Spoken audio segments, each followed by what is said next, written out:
Yeah, my name is Dan Kirschkessner. I'm the community manager here at Formlabs. As a quick agenda today, we will do a quick introduction to Formlabs, to Autodesk, to KUHMUTE, and then Jason and I from Autodesk will be sending Peter some questions about their work with Autodesk and Formlabs and sort of using both of those tools together to create parts. So as we get started, we'll start with Formlabs. So one sort of component of our partnership here. Formlabs is a 3D printer company, and I'm sure many of you know this who are in this call, but for anyone who's not up on our history, we've been around for about a little over 10 years now, which is crazy to think about. I've been here for just about half that, which is also wild. We make a wide variety of 3D printers using right now 2 different technologies, SLA, stereolithography, and SLS, selective laser sintering. In this presentation, we'll be focusing a little more on the SLS component of things, but SLA may come up as well, as that's just another tool in the toolbox. As I just mentioned, you can see on the left there, that's our whole stereolithography line. The Form 3 and 3B are sort of main workhorse products, our desktop sized SLA machines. Sort of the default Formlabs machine at the moment. Then you have the 3L and the 3BL. Those are the same technology as the 3 and 3L, but with a focus on larger size and medical, respectively, for those B designations. B stands for bio in this case. Then you also have our Wash Cure and our Wash Cure L as the finishing solutions for those products. And then crucially, you have the Fuse and the Sift, our SLS nylon powder machines, and that's what we'll be looking at today mostly. Nylon powder is a really big deal right now in the 3D printing world. It produces incredibly robust parts that can be used both for rapid prototyping and end use, which we'll get into hearing a little more from Peter later about, especially how they choose kind of which technology to use for what sort of print, all that sort of stuff. And then you also have here the sift machine, which is where you clean up your parts. It's all a negative pressure environment to keep the powder in the machine. And then you can recycle up to 50, 60, 70% of that powder to use again for your next print. Lastly, before we jump over to Jason from Autodesk, I just wanted to mention, as of this morning, we announced a new nylon powder material for the Fuse 1. It's our nylon 12 glass-filled powder. You can see here some information about the material in general, as well as what it's kind of chiefly good for, jigs and fixtures, parts undergoing sustained loading, threads and sockets, things that need a really high tolerance of accuracy, as well as parts subjected to elevated temperatures in their use. We are super excited about this material. As soon as I'm done talking here, I will throw a link into chat where you can learn more about nylon glass filled. So if you have questions about that, I might not be a total expert quite yet, but please feel free to ask anyway. I will do my best to get answers, and we can go from there. With that, I believe we're done with me, and Jason, feel free to hop in. Excellent. Thank you so much for having me today, Dan. So as you can already see on the screen, and as Dan mentioned, I work at Autodesk. I'm a senior technical salesperson or specialist for Fusion 360 at Autodesk. And I come from a background in mechanical engineering. I spent a little over 10 years in industry designing consumer products. And I like to say it's all about taking ideas and turning those ideas into 3D models, those models into prototypes, refine all the problems you find in those prototypes, and eventually get to mass production. I have a lot of experience with 3D scanning, reverse engineering, a lot of 3D printing, and for all of those reasons and more, I love what Formlabs is doing. The original printers, the SLA printers are excellent, but my favorite is the SLS technology and what it's doing to be able to make really awesome parts. But today I'm going to talk a little bit about Autodesk and Fusion 360, who Autodesk is and what Fusion 360 is, and how that relates to what Formlabs is doing in the 3D printing industry.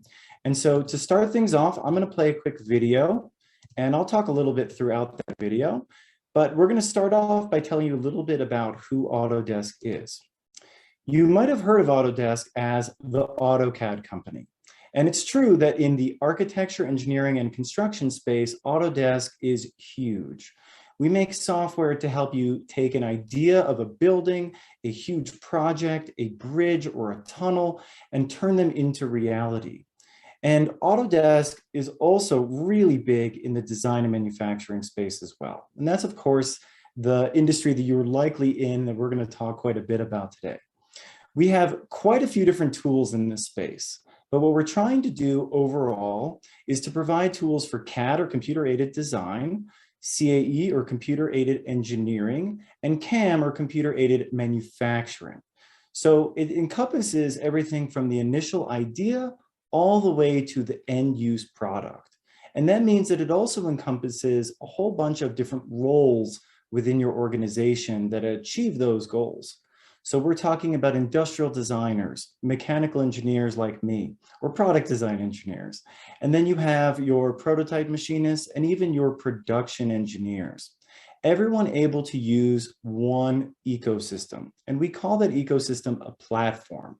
That platform being Fusion 360. Fusion 360 can take your idea, turn that into a 3D model, turn that 3D model into something you can analyze to make sure that it's going to pass all of your requirements, and then of course, turn it into reality, as you can see here on the screen right now with the Form 3L. But today we're going to focus a little bit about SLS, or the Fuse machine. And as you can see here on the screen, the Fuse machine is a perfect partnership between SLS 3D printing technology and the CAD, CE, and CAM solution to help you get there.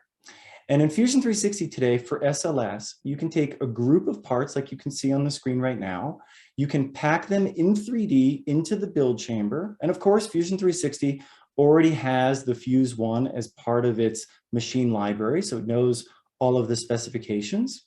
Once you go and choose your printer type, it'll go and create your .fuse file, or .form file rather, and you can send that to Preform from Formlabs. And in Preform, of course, you can check everything, make sure it's exactly to your liking, and then send it to the printer. If you are going to print something small, like my wedding band that I'm wearing right now, you can also use tools from Autodesk like Cinderbox, which will take multiple objects that are small in size, like those rings, and create a small box around them automatically, so that once you print that in your Fuse 1 and you go to your cleaning station, you don't have to worry about accidentally vacuuming those parts up. Now, Fusion 360 is known for lots of individual things like electronics you see on the screen and being able to design assemblies and a whole lot more. But the key is that Fusion 360 isn't any one of those things. It's all of those things. It's a platform product that can help you take your idea, analyze that idea, and then of course, manufacture that idea, whether it's on Form 3 or Form 3L, or of course, on your brand new Fuse 1. So that's all for me for now. I'm gonna go and pass the screen share right back over to Dan, and you'll hear from me in just a little bit.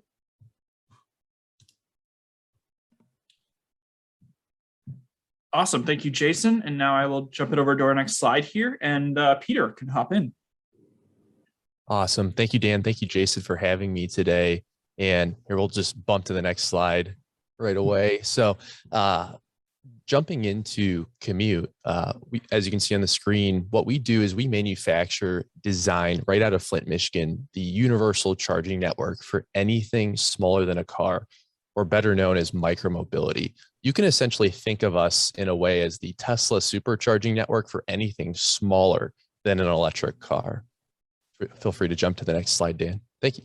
So here's an example of what our products look like. So we don't actually design the vehicles that park and charge in our hub like Tesla does. So actually you can probably think of us more along the lines, if you're familiar with ChargePoint or other electric vehicle charging stations for full-size cars, but us being in the micromobility space. We design and develop, again, in Flint, Michigan, which we're really proud about, the charging hub, which is our main product that everyone knows and loves, and then the vehicle adapter.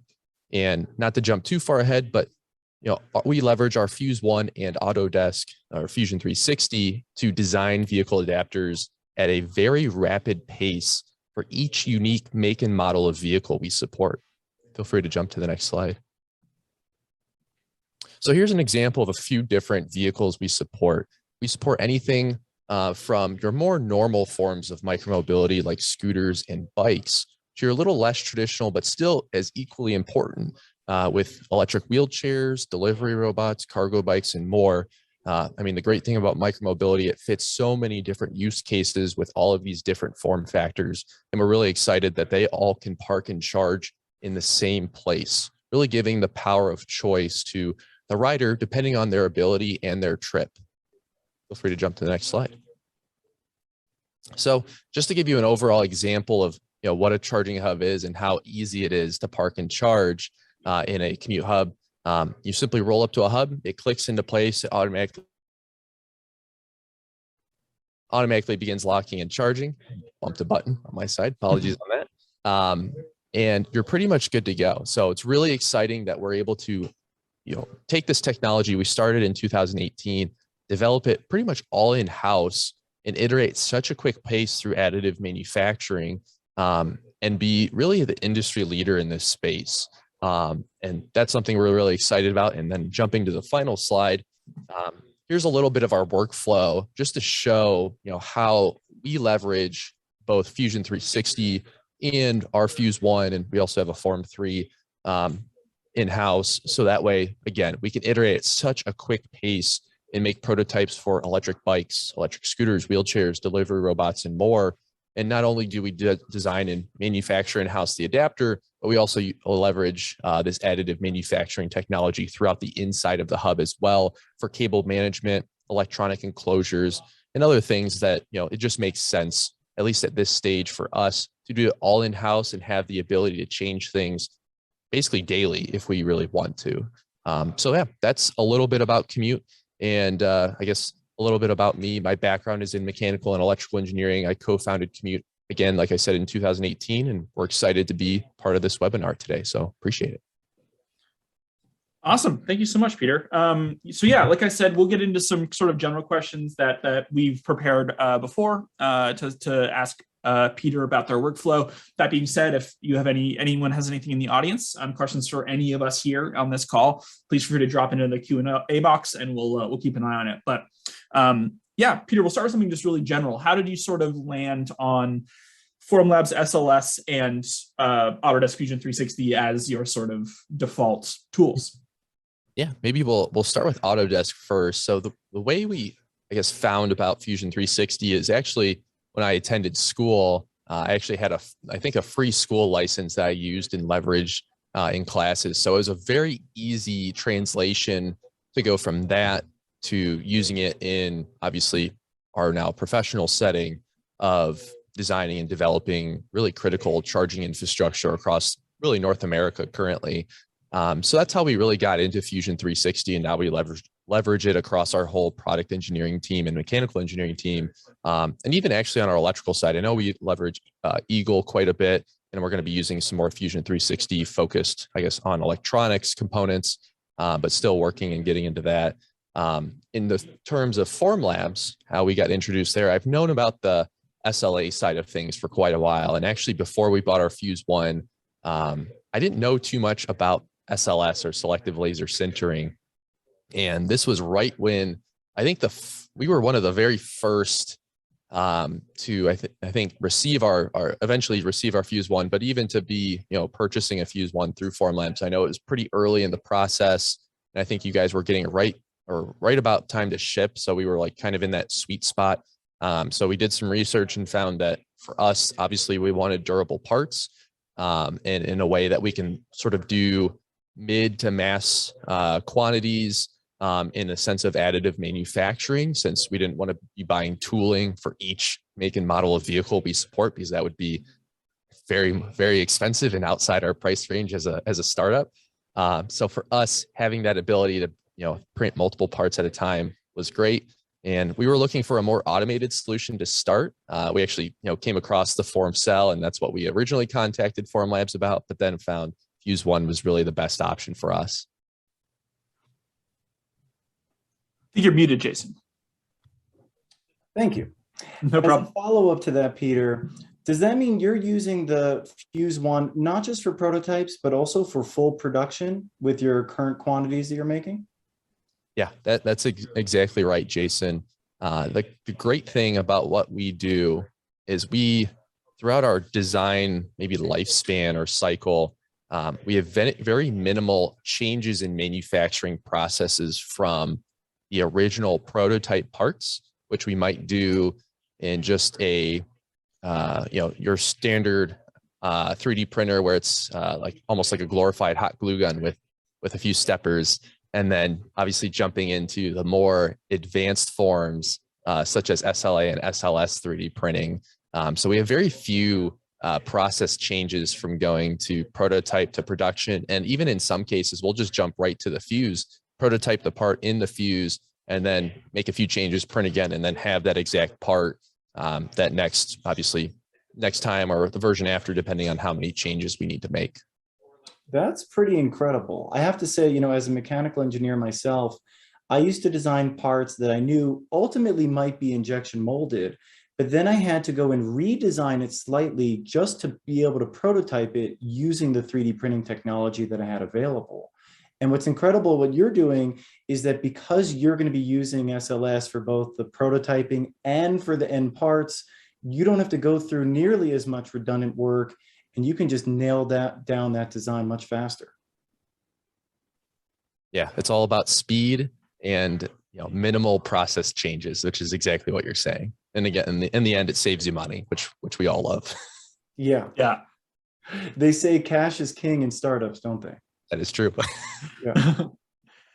And you sort of just touched on this a little bit, Peter, but and it might be that the answer to this is no, but for good reasons, is that when you're designing a part to be printed for a prototype or final production, sort of what are the difference between those? But it sounds like you can sort of make them synonymous with the fuse, and fusion, which is great. Yeah, it's pretty much, we just jump right to the end. But obviously there'll be some tweaks, whether it's in functionality or aesthetics over time. But it's pretty much we have the ability to go right from idea to maybe a little whiteboard session to jump into Fusion, draw it for the first time, print it, implement it, gather some feedback, and then kind of do that whole testing cycle that we jump into pretty much right away, which is really exciting for us. Just a quick logistical question. Do you guys find when you're setting up prints like we see on the right here on this screen, do you try to fill the build volume to a certain amount before you start a print, or do you find you guys will say like, no, we just need this one thing real quick, or do you kind of wait to get a full run? Curious about that. Yeah, good question. I would say we do find times where we're printing smaller prints of maybe just a handful of parts that takes maybe just a few hours. We do like to prioritize the larger prints. So say the one on the the right hand side on the screen, where it has trying to count them off the top of my head, but quite a few back pieces to the vehicle adapter, and then some additional piece on the side. So we do like to prioritize the larger prints just because it's much more efficient. And at the end of the day, I mean, again, just looking that off the top of my head, that's maybe 30 or 40 parts or something like that. So quite a few parts we get out of it, which is one thing that we're pretty excited about. Yeah, that's, like I said, we usually prioritize the larger prints, but we do find ourselves in prototyping and R&D scenarios where we just want to run a part off overnight and then have it available that next morning for testing. Awesome. I got to ask, if you're lucky enough that you have the Form 3 and the Fuse 1, how do you decide for a given part which of those printers you're actually going to print on? Yeah, great question. And kind of a funny story.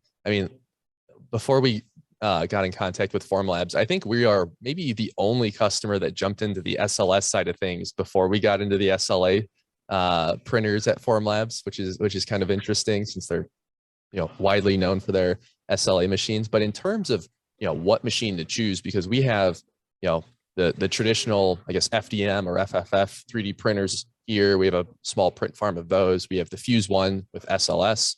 We have our Form 3 with SLA. So we have three of, I would say, the three most widely used technologies of additive manufacturing. And I would say, how do we go and choose what machine? the answer is, what is our end goal for the part? If it's a high detail part that's maybe internal to the hub that doesn't see much load, we'll jump to the Form 3. If it's a part that obviously undergoes a lot of load, and maybe we have a little bit more, we don't have as much clarity on it, we might jump to a FDM machine and then to the fuse. Or if it's just a part that we feel we have high confidence in and we know and have a clear path for it, we'll just jump straight to the fuse and prototype it there, and then just go straight into larger production runs in the fuse for small production runs that we do. Remarkable. Awesome. Cool. Another follow-up. Peter, I know recently you were given a little demo by the folks at Autodesk about the new features. We don't want you to say, you guys have been using it for weeks when you haven't, but we would love to hear just your initial impressions of those new features and what you're excited about, and even what you'd like to see more from either Autodesk or Formlabs in terms of how can we make these tools better for companies like you and things like that.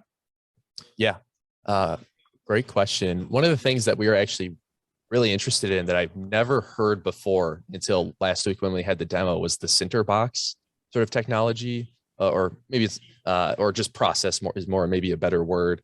But being able to encapsulate smaller parts, there's some times where we have smaller parts where we find that it'd be great to have some way to categorize and almost box them off. I mean, what a concept! So the center box, now seeing it this last week, was amazing, and we'll definitely be using that moving forward.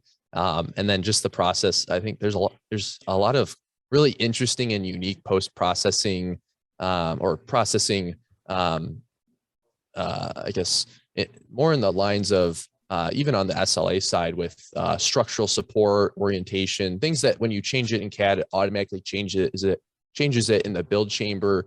So doing that all in one step, we find is going to be pretty interesting moving forward. Like you said, Dan, we just got introduced to this last week, so haven't played with it a whole ton just yet. But it's something we're going to be definitely experimenting with over the next few weeks with our product engineering team. Awesome. I heard you guys liked the labeling features as well. Yes. Sense. Maybe Jason, you can give a little summary of those sort of being able to label a series of parts in one print is a huge thing. So the labeling is not available yet. I like to focus on what is available publicly today, of course. The center box is an application or free app that you can download from our app store. If you Google search Fusion 360 center box, or even just Fusion 360 app store, you'll get to our app store and you could search for center box. And once you install it, it's going to, just like you saw in the video a few moments ago, encapsulate several different parts into a box. And it's an open type box, so you can easily break it open and get your parts out of it. But it also makes it really easy to remove all that unused powder. And in that example, I showed a wedding band, and this is my actual wedding band for my hand that's printed. And I would not want to vacuum that kind of a part up. So center box is very useful. And I'll also add, what Dan was asking in terms of like new functionality. One of the things that it used to be the case is that you would create your parts in Fusion 360, you would save it as an STL file, you open up Preform, and then you load in those STL files, and then of course you send it to the printer.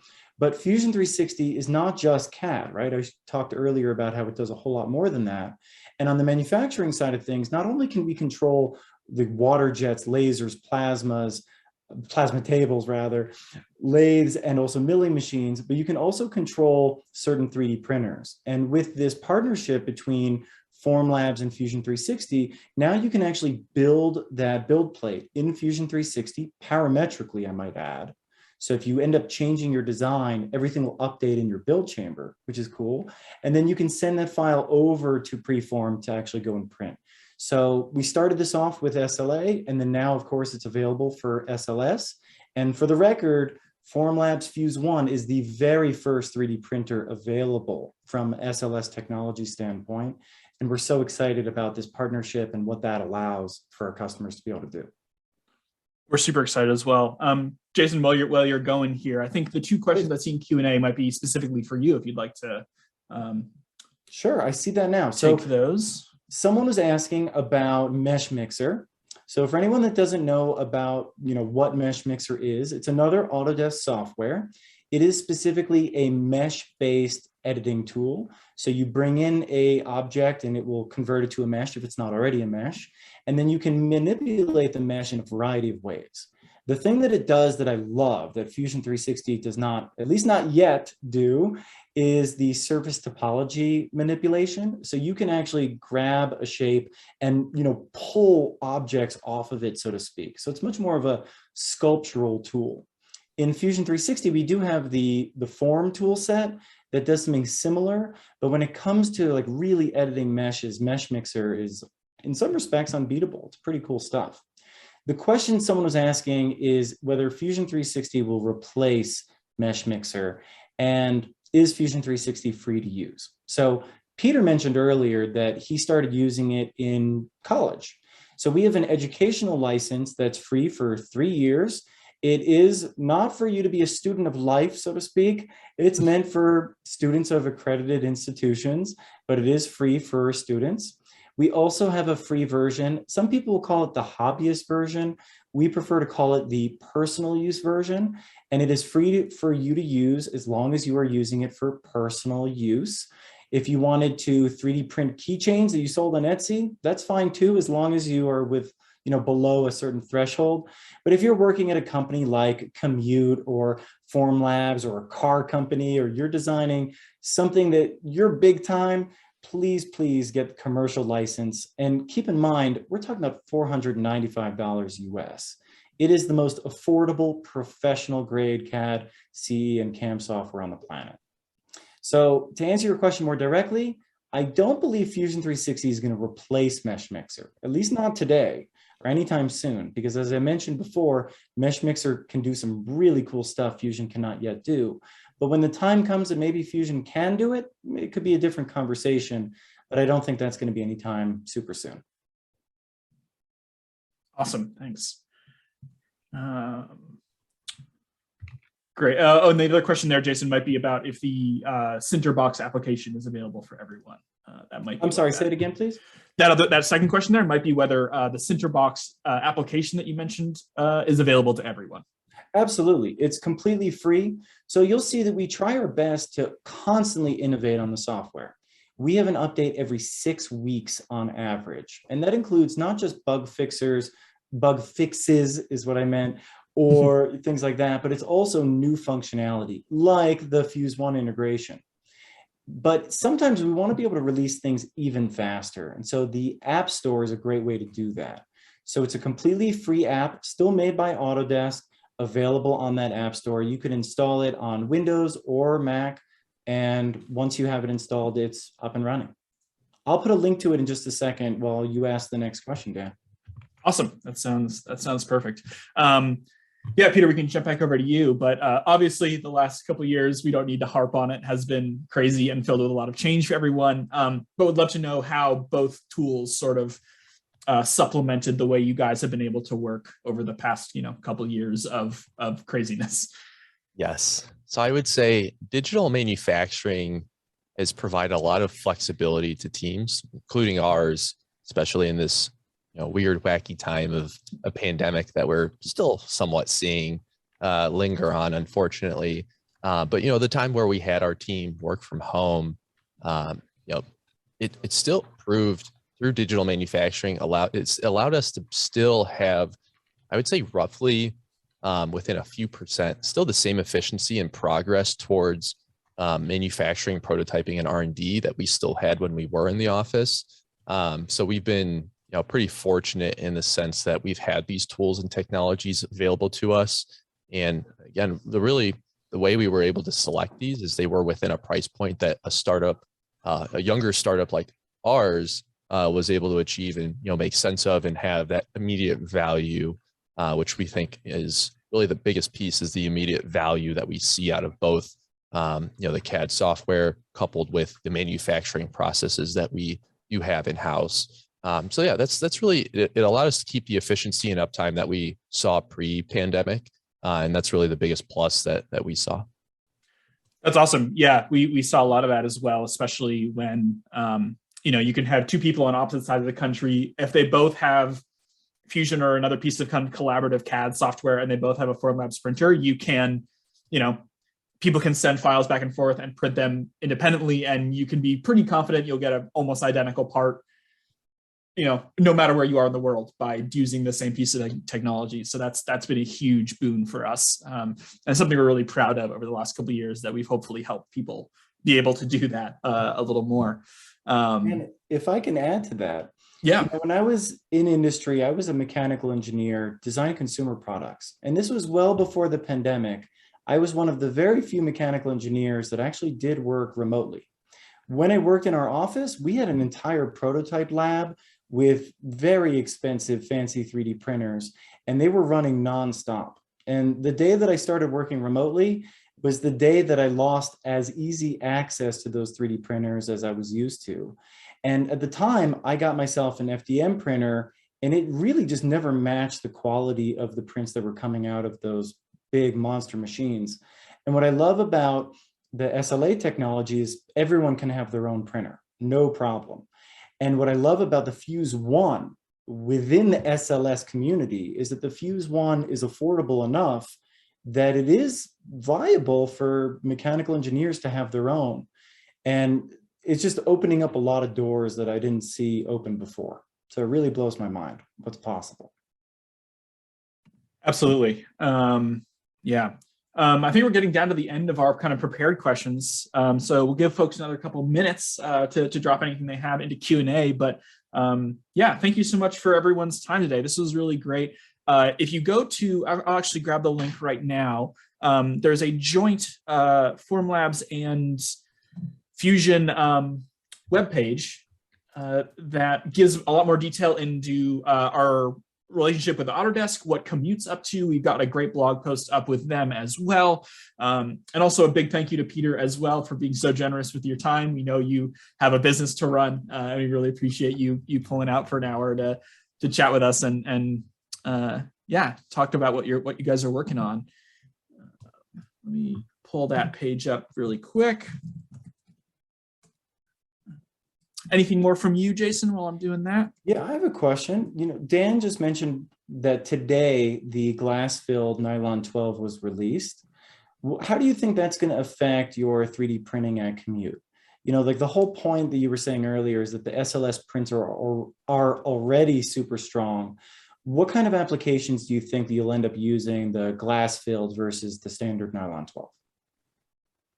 Yeah, great question.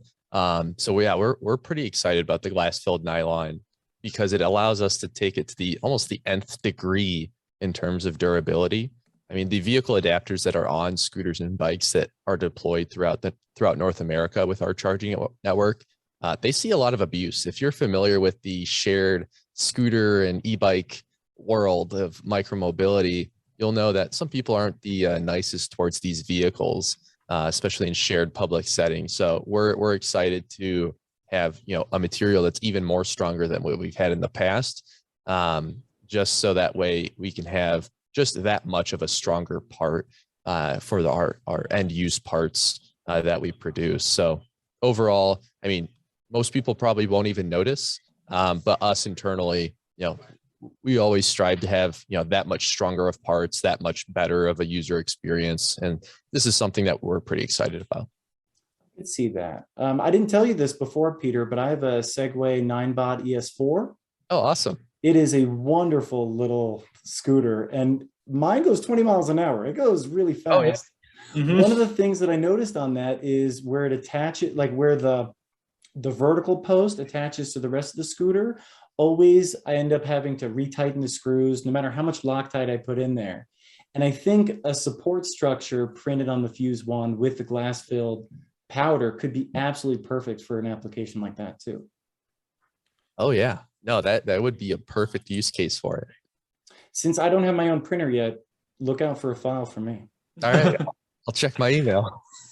We actually got another question here from Stephen. Thank you so much for submitting that. And I can take it first, and then Jason, I might pass this over to you. But Stephen asks, does the Fusion 360 SLS slicing environment replace the need for Preform? How do these softwares work well together? Stephen, that's an awesome question. really what it comes down to is your comfort level and efficiency. So what I would probably recommend for the most part is if you are really comfortable with how Preform works and how Formlabs machines work, and you understand the physics at play when you're printing, and you know how support should sort of work to not fail a print, then I think transitioning into Fusion at that point is a really good idea. You understand what you're doing. You can cut down on that transition time. If you're still figuring out, Formlabs printers and the best methods for support, and you might be doing some editing and some orienting, it's probably a good idea to do that until you're comfortable in Preform, because it will tell you when there are unsupported minima areas and things like that. So great question. That's what I recommend, is use both until you're sort of comfortable with Preform and Formlabs and what it does and how you would want to orient parts yourself. And then you could sort of just move that functionality into Fusion. And Jason, if you have anything to add, go for it. I think that really sums it up very well. I'm a cyclist myself, and people always ask me, should I be using the front brakes or the rear brakes or both? And it's really about, at the beginning, kind of getting the feel for both of them. And eventually you'll end up being, leaning one way or the other. But I think the key is that you have choices. So if you want to use more Fusion 360 and a little bit less Preform, that's perfectly fine. You want to use more Preform and a little less Fusion 360 on the getting it ready for printing side of things, that's perfectly fine too. Of course, your design itself, that'll be done in Fusion 360, ideally. If not already, please feel free to reach out to me. I'm happy to have that conversation with you to see if Fusion is perfect or not for your business. But really the key is choices. That's what Autodesk is all about. Awesome. Yeah. A couple more questions here, which is great. Thank you guys so much for submitting these. Parul, I apologize if I'm mispronouncing your name, asks, what material do you recommend for jewelry? Which is off topic, but absolutely fine. We have materials at Formlabs that are designed to be cast. They have a wax infill percentage, so they can be burned out of molds, like more traditional jewelry making processes. So yeah, if you go to our website and just go to jewelry on the top industries page, it will give you all the information you need about using Formlabs machines for printing jewelry. And it's a great resource for that. Another here for you, Jason. I think, what are the differences between Fusion additive manufacturing and Autodesk NetFab with 3D printing? With regards to 3D printing, any materials available online explaining the difference? Great question. So Autodesk has a lot of different softwares, like a lot of different softwares. And traditionally, each different discipline uses a separate software for whatever task that person or that role needs to complete. So somebody has a design software, somebody else has an analysis software, someone else has the manufacturing software. And the problem with that workflow is that it's disconnected. So if you end up making a design change, you have to reanalyze your part, which means exporting, re-importing, doing all the setup again, running the analysis. And the same, of course, is true when you want to go and manufacture it again. So when I said earlier that Fusion 360 is a platform, it's intended to be a software that everyone can use to achieve the end goal that we as a team are trying to achieve. The industrial designer, the mechanical engineer, the production machinist, or even the prototype machinist, all in one place. So NetFab is a software that's been around for quite some time and is specific for additive manufacturing. It's a slicer, it does more than just that, but it is one of those separate standalone softwares. And what Autodesk is doing is taking that NetFab technology and putting it in Fusion 360 in a way that's, in my opinion, more valuable than the sum of the parts, because it's easier to use. It's more connected instead of disconnected. And that means that when you change your design, you can have it automatically update the analysis, have it automatically update the build plate for manufacturing. So that's the real benefit. Not all of the NetFab technology is in Fusion 360 yet, but more and more is coming. So just look out for it. So far, I'll tell you, we just released something called the product design extension, which includes a NetFab capability called latticing, which I think Peter is going to find especially interesting for his applications. but you can take an object and lattice it or create a geometric internal pattern inside the part. And that's absolutely perfect for additive, whether you're going for SLA or you're going for SLS. Latticing is a great way to do that. And that's just one of the many NetFab technologies that recently made its way into Fusion 360. Awesome. Well, I don't see any more questions at this time, so maybe we can call it. But again, thank you guys so much. I will do my last plug here for nylon glass filled launch today. I posted a link to more information in the chat. Please check it out. I'll also mention this recording will be available to anyone who registered after the fact. So if you'd like to watch this again later or send it to a colleague who didn't make it, please feel free to do that. You should get an email relatively soon with that after the fact. Peter, anything you'd like to plug, anything coming up that you'd like to mention?